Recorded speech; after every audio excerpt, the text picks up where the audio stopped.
আসসালামু আলাইকুম, ঈদ মোবারক। পবিত্র ঈদ উল ফিতরের শুভেচ্ছা জানিয়ে শুরু করছি চেঞ্জ টিভি প্রতিদিনের গল্প অনুষ্ঠান। দর্শক, আপনাদের সঙ্গে রয়েছে আমি জহিরুল ইসলাম টুটুল। শুরুতেই সংবাদ শিরোনাম। মাটির নিচের প্রতিরক্ষার গোপন সাম্রাজ্য গড়ে তুলেছে ইরাক। ইরানকে যেভাবে সহযোগিতা করছে ইরাক। এবার বিস্তারিত। ইরানের আধা সরকারি সংবাদ মাধ্যম তাসনিম নিউজে ইরাকের সামরিক সক্ষমতা নিয়ে এক চাঞ্চল্যকর প্রতিবেদন প্রকাশিত হয়েছে। প্রতিবেদনটির আলোকে রিপোর্ট সাজিয়েছেন আবু মুসা রেজা। রিপোর্টে বলা হয়েছে, ইরানপন্থী ইরাকের প্রতিরোধ আন্দোলনের লড়াই এখন আর শুধু খোলা ময়দানে সীমাবদ্ধ নেই, বরং তা মাটির নিচে এক বিশাল ও দুর্ভেদ্য সামরিক সাম্রাজ্যে রূপ নিয়েছে, যা সরাসরি চ্যালেঞ্জ ছুড়ে দিচ্ছে আধুনিক যুদ্ধ কৌশলকে।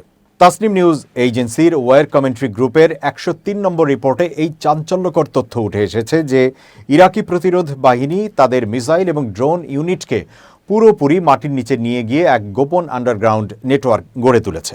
তথ্য অনুযায়ী ইরাকি যোদ্ধারা মাটির গভীর থেকে সরাসরি লক্ষ্যবস্তুর দিকে ধেয়ে যেতে সক্ষম অত্যন্ত আধুনিক সুইসাইড বা আত্মঘাতী ড্রোন। এই ড্রোনগুলো মূলত এমনভাবে ডিজাইন করা হয়েছে যেন এগুলো দীর্ঘ সময় মাটির নিচে লুকিয়ে রাখা যায় এবং প্রয়োজনের সময় চোখের পলকে আকাশে উড়াল দিতে পারে। তাসনিম নিউজ এজেন্সির প্রকাশ করা একটি ভিডিওতে দেখা গেছে ভূগর্ভস্থ ঘাঁটি বা আন্ডারগ্রাউন্ড বেইস থেকে ড্রোনগুলো নিখুঁতভাবে টেক অফ করছে।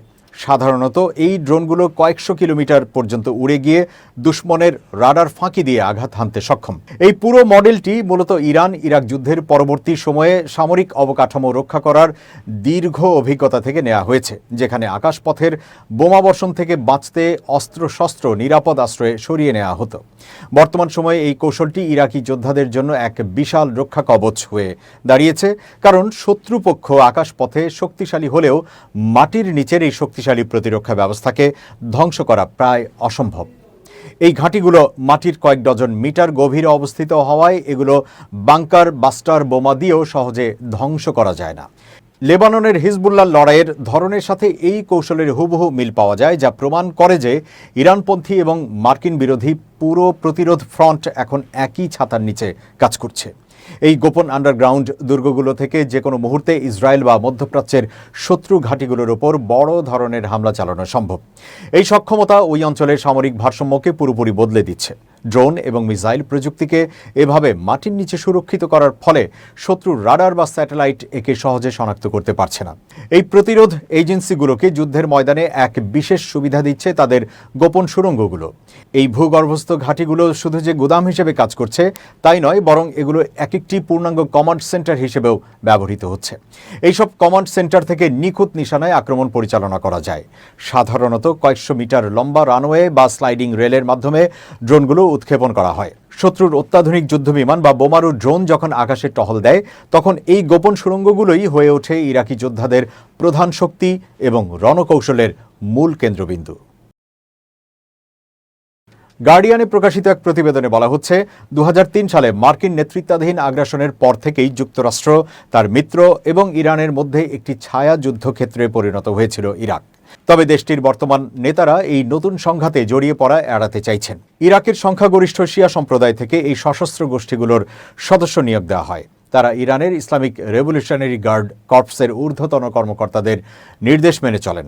অঞ্চল জুড়ে ছায়াযুদ্ধ তীব্র হওয়ার লক্ষণ হিসেবে ওয়াশিংটনের কর্মকর্তারা ইঙ্গিত দিয়েছেন তারা ইরানি কুর্দিদের সংগঠিত করার কথা ভাবছেন। সম্ভবত ইরানের উত্তর পশ্চিম অঞ্চলে আক্রমণের উদ্দেশ্যেই এই পদক্ষেপ নেওয়া হতে পারে। সম্প্রতি উত্তর ইরাকের এরবিল বিমানবন্দরের মার্কিন ঘাঁটিতে হামলার দায় স্বীকার করেছে ইরান সমর্থিত বেশ কয়েকটি সশস্ত্র গোষ্ঠী। এছাড়া জর্ডানের বিভিন্ন লক্ষ্যবস্তুতে ইরানের পশ্চিমাঞ্চলীয় মরুভূমি থেকে ড্রোন ও ক্ষেপণাস্ত্র ছোড়া হয়েছে। অন্যদিকে দক্ষিণাঞ্চলের সশস্ত্র গোষ্ঠীগুলো কুয়েতে একটি ক্ষেপণাস্ত্র ছুড়েছে। নিউ ইয়র্ক ভিত্তিক পরামর্শক প্রতিষ্ঠান হরাইজন এনগেজের ইরাক বিষয়ক বিশেষজ্ঞ মাইকেল নাইটস বলেন, ইরান সমর্থিত ইরাকি গোষ্ঠীগুলো চেষ্টা করছে কিভাবে তারা প্রাসঙ্গিক থাকতে পারে এবং কিভাবে তারা আয়াতুল্লাহ আলী খামেনিকে হত্যার প্রতিক্রিয়া জানাবে। এদিকে এক গোপন পাল্টা হামলায় বাগদাদের দক্ষিণে এবং দক্ষিণাঞ্চলীয় শহর নাসিরিয়া ও বসরার কাছাকাছি থাকা সশস্ত্র গোষ্ঠীগুলোর ঘাঁটিগুলো ছোট সুইসাইড ড্রোন হামলার শিকার হয়েছে বলে মনে করা হচ্ছে। এতে ১৫ জন যোদ্ধা নিহত হয়েছেন বলে খবর পাওয়া গেছে। এদের বেশিরভাগই ইরাক ভিত্তিক ইরানপন্থী গোষ্ঠীগুলোর মধ্যে সবচেয়ে শক্তিশালী কাতায়েব হিজবুল্লাহ এর সদস্য। মাইকেল নাইটস বলেন, ইরাকে এমন কিছু স্বল্প পাল্লার ড্রোন ব্যবহার করা হচ্ছে যেগুলো এত দূরের পথ পাড়ি দিয়ে ইসরায়েল থেকে আসা সম্ভব নয়। গত বছরের যুদ্ধেও আমরা ঠিক এমনটাই দেখেছিলাম। এটি ইঙ্গিত দেয় যে মাঠে কোনো গোপন অভিযান চলছে, সেখানে ব্যাপকভাবে ছায়াযুদ্ধ হচ্ছে।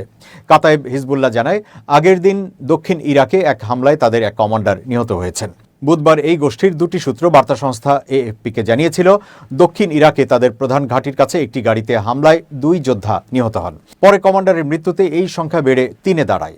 গত সপ্তাহান্ত থেকে গোষ্ঠীটির জুরফ আল নাসর ঘাঁটিতে বারবার হামলা চালানো হচ্ছে। ইরাকের পশ্চিমাঞ্চলীয় আনবার প্রদেশে সশস্ত্র গোষ্ঠীগুলোর ঘাঁটিতে বড় ধরনের বিস্ফোরণের খবরও পাওয়া গেছে। এছাড়া বেশ কয়েকটি ব্যাখ্যাতীত বিস্ফোরণের ঘটনা ঘটেছে। এতে ইরাকের আকাশসীমায় উড়োজাহাজ চলাচল পর্যবেক্ষণকারী সরকারি রাডার ব্যবস্থা অচল হয়ে পড়েছে। ইসরায়েলের সাবেক 2 ঊর্ধ্বতন গোয়েন্দা কর্মকর্তা বলেন, তারা এই বিস্ফোরণগুলোর বিষয়ে কোনো মন্তব্য করতে পারছে না। তবে এর পেছনে ইসরায়েলের গোয়েন্দা সংস্থা বা বিশেষ বাহিনীর হাতে থাকার ধারণাটি বিশ্বাসযোগ্য। তৃতীয় আরেক কর্মকর্তা বলেন, এর সঙ্গে মার্কিন বাহিনীও যুক্ত থাকতে পারে। ইরান নিজের উপর হামলা ঠেকাতে এবং পুরো অঞ্চলে নিজেদের প্রভাব বাড়াতে কয়েক দশক ধরে ভারত মহাসাগর থেকে ভূমধ্যসাগর পর্যন্ত বিস্তৃত সশস্ত্র গোষ্ঠীগুলোর একটি জোট গঠনে বিনিয়োগ করেছে। লেবাননের হিজবুল্লাহ এই সংঘাতে যুক্ত হওয়ার পর সেখানে ব্যাপক হামলা শুরু করেছে ইসরায়েল। ইরানের সঙ্গে ঘনিষ্ঠ সম্পর্ক রাখা হিজবুল্লাহ ইসরায়েলের হামলার পাশাপাশি সাইপ্রাসে একটি ব্রিটিশ ঘাঁটির দিকেও ড্রোন ছুড়েছিল। তবে তথাকথিত প্রতিরোধ অক্ষ ধারাবাহিকভাবে ইসরায়েলি সামরিক অভিযানের ফলে মারাত্মকভাবে দুর্বল হয়ে পড়েছে। এই পরিস্থিতির সূত্রপাত হয় 2023 সালের 7 অক্টোবর, যখন এই অক্ষের অন্যতম সদস্য হামাস ইসরায়েলে একটি আকস্মিক হামলা চালায়, যা দীর্ঘ যুদ্ধের সূত্রপাত ঘটায়। ফিলিস্তিনের ইসলামপন্থী সশস্ত্র গোষ্ঠী হামাস এবং ইয়েমেনের হুতি উভয়ের সঙ্গেই তেহরানের ঘনিষ্ঠ সম্পর্ক রয়েছে। তবে তারা এখন পর্যন্ত বর্তমান সংঘাত থেকে নিজেদের অনেকটা দূরে রেখেছে। চ্যাথাম হাউসের মধ্যপ্রাচ্য বিষয়ক জ্যেষ্ঠ গবেষক রেনাদ মনসুর বলেন, এটি পুরোপুরি টিকে থাকার লড়াই, আর তাদের টিকে থাকার এই হিসাব নিকাশ যেসব সময়ে ইরানের টিকে থাকার সঙ্গে যুক্ত থাকবে এমনটা নয়। ইরানের মিত্র ও ছায়াগোষ্ঠীগুলোকে নিয়ে কাজ করা যুক্তরাষ্ট্রভিত্তিক স্বাধীন বিশ্লেষক ফিলিপ স্মিথ বলেন, তেহরান হয়তো হুতিদের ভবিষ্যতের জন্য রিজার্ভে রেখে দিচ্ছে। তবে ইরানি শাসন ব্যবস্থার যদি পতন ঘটে, এমন ভাবনা থেকেও হয়তো হুতি নেতারা ভবিষ্যৎ ঝুঁকি কমাতে বিকল্প কোনো ব্যবস্থা রেখেছে। ইরানের শাসক গোষ্ঠীকে দুর্বল করার জন্য যুক্তরাষ্ট্র সে দেশের জাতিগত সংখ্যালঘুদের মধ্য থেকে ছায়া গোষ্ঠী ব্যবহার করতে পারে, এমন আরেকটি লক্ষণ দেখা গেছে। ইরানের আরব সম্প্রদায়ের বিচ্ছিন্নতাবাদী আন্দোলনের সঙ্গে যুক্ত একটি সশস্ত্র গোষ্ঠী দক্ষিণ পশ্চিম ইরানে আইআরজিসির বিভিন্ন লক্ষ্যবস্তুতে হামলা চালিয়েছে বলে খবর পাওয়া গেছে।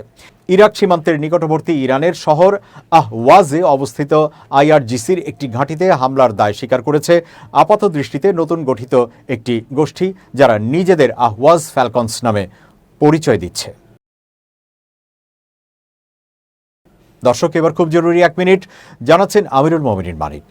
খুব জরুরি 1 মিনিটে প্রত্যেককে আমন্ত্রণ। হাসি ও কান্না দুটোই মানব জীবনের জন্য অত্যন্ত গুরুত্বপূর্ণ, কিন্তু দেখা যায় অনেকে 1 বছরের মধ্যে খুব কম হাসেন, আবার অনেকে 1 বছর সময়ের মধ্যে কাঁদেনই না। এই জন্যে হাসি এবং কান্না দুটোরই সমান্তরাল প্রবাহ দরকার। আপনার যেমন হাসতে হবে, ঠিক তেমনি কাঁদতেও হবে। হাসি হৃদয়কে প্রফুল্ল রাখে, মনকে ফুরফুরে করে। হাসবেন কি অট্টহাসি দিয়ে? না, আপনি স্মিত হাসবেন, আপনি মুচকি হাসবেন।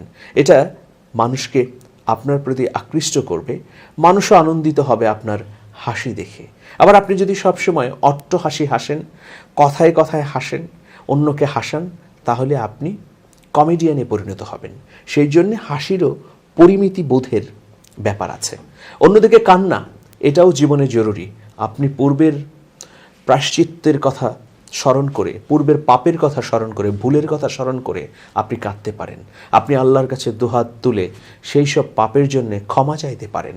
আয়নায় দাঁড়িয়ে নিজে নিজে আপনার জীবনের অনেক গুরুত্বপূর্ণ বিষয়ে অনুশোচনা করতে পারেন। তাহলে হৃদয় সজীব এবং সতেজ হবে। সুতরাং আসুন হাসি এবং কান্নাকে নিজের জীবনে ধারণ করি। ভালো থাকবেন, শুভেচ্ছা নিরন্তর।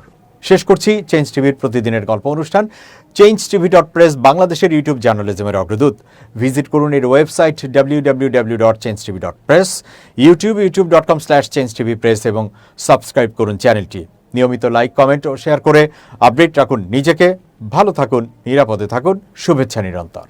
changetv.press, এক ফোঁটা হলুদও নেই।